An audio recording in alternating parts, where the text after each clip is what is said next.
Tito juga menekankan ketersediaan stok bahan pangan untuk memenuhi kebutuhan masyarakat di akhir tahun. Langkah tersebut diakui akan meredam laju inflasi di akhir tahun.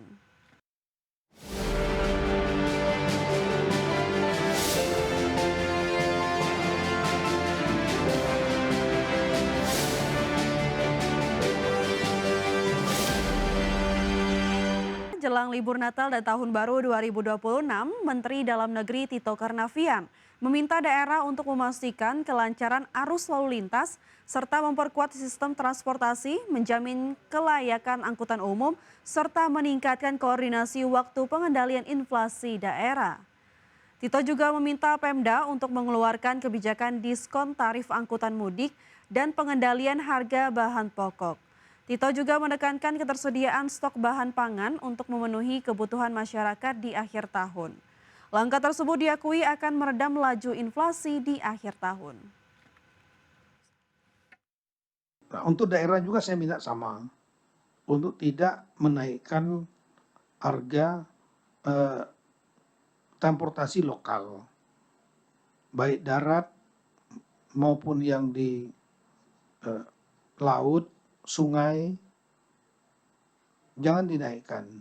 Karena jumlah penumpangnya yang besar meningkat.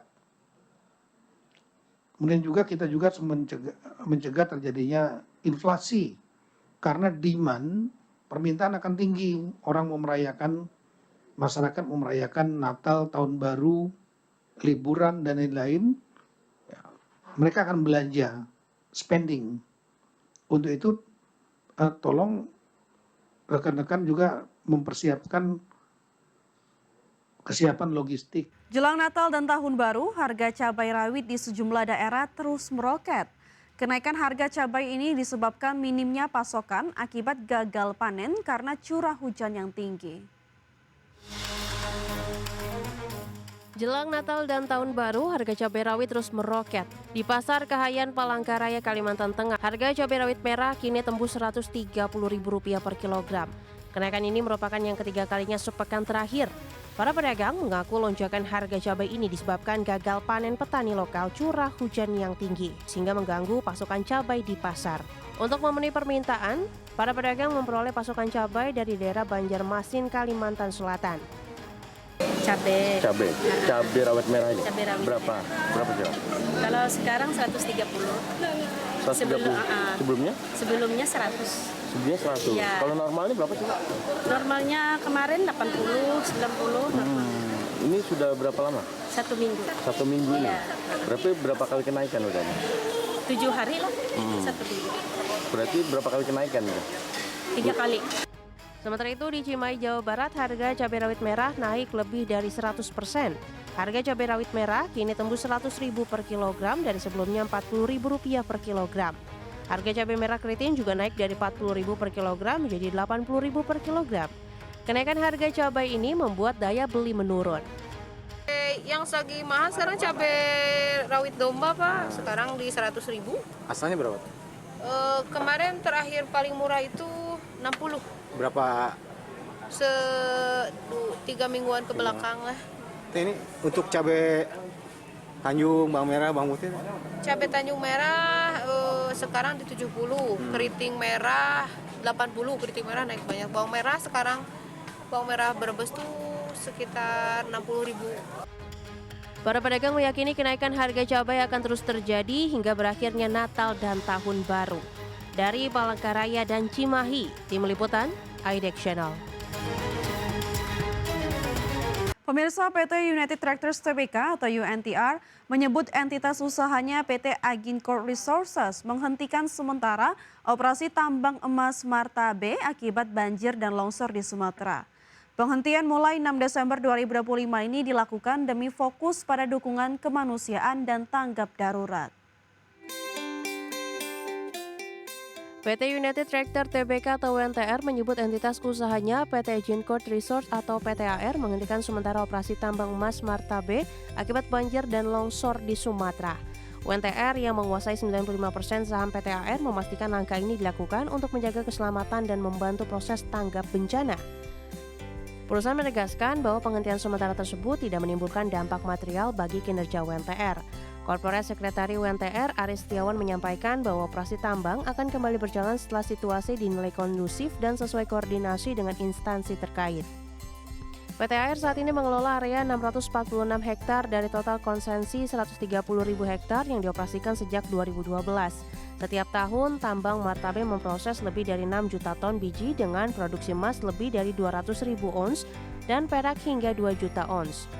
Adapun tambang Martabe beroperasi berdasarkan kontrak karya sejak 1997 dan memiliki sumber daya mineral yang signifikan. Hingga Juni 2025, sumber daya mencapai 6,4 juta ons emas dan 58 juta ons perak.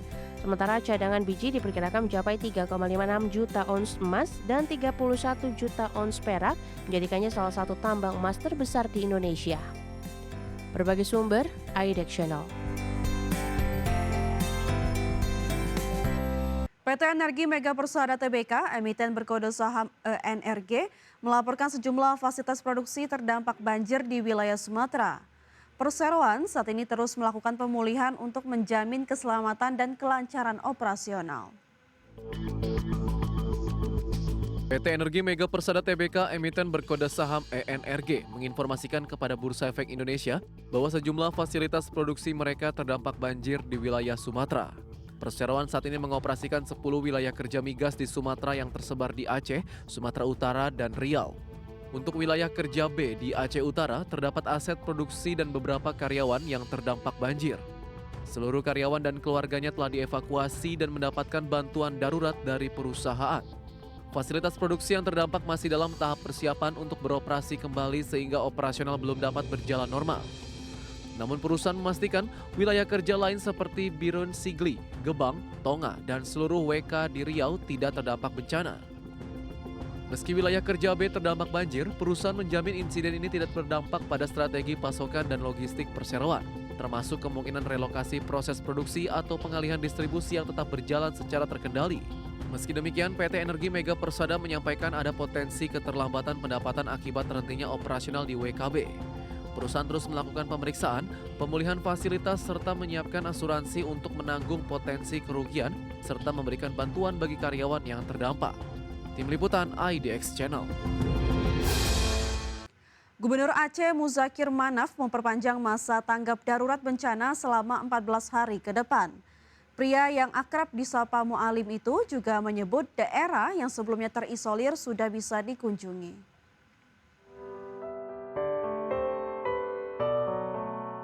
Gubernur Aceh Muzakir Manaf memperpanjang masa tanggap darurat bencana selama 14 hari ke depan. Menurut Muzakir, perpanjangan ini dilakukan dalam rangka proses rehabilitasi dan pembangunan kembali infrastruktur. Mu'alim menjelaskan saat ini seluruh wilayah terisolir sudah mulai bisa dikunjungi.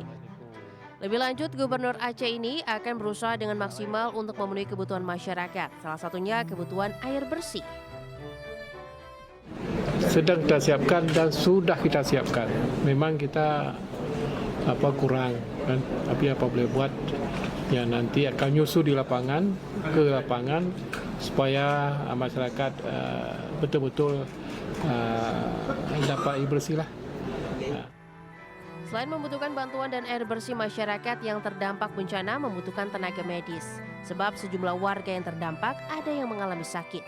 Tim Liputan, IDEX Channel.